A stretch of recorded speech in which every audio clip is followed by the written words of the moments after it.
3 4 5 7 9 11 13 15 17 19 तो क्या बन गया? 2 का 18। अब हमें 3 का बनाना है। कैसे बनाएंगे?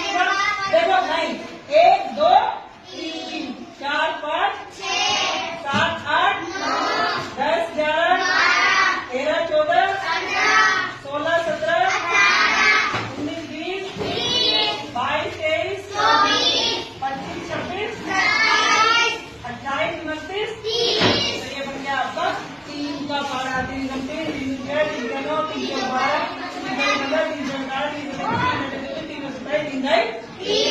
अब हमें बनाना है 4 का। किसका बनाना है? तो यहाँ से गिनना शुरू करेंगे।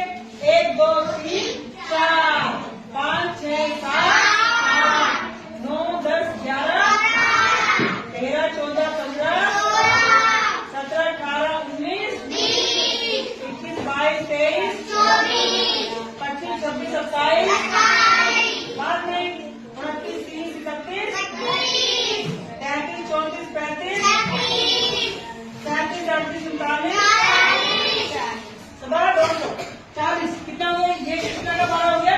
4 एकदम 4 हो गया। अब किसका बनाना है? तो 1 2 3 4 6 7 8 9 11 12 13 14 16 17 18 19 21 22 23 24 26 27 28 29 31 32 33 34 36 37 38 39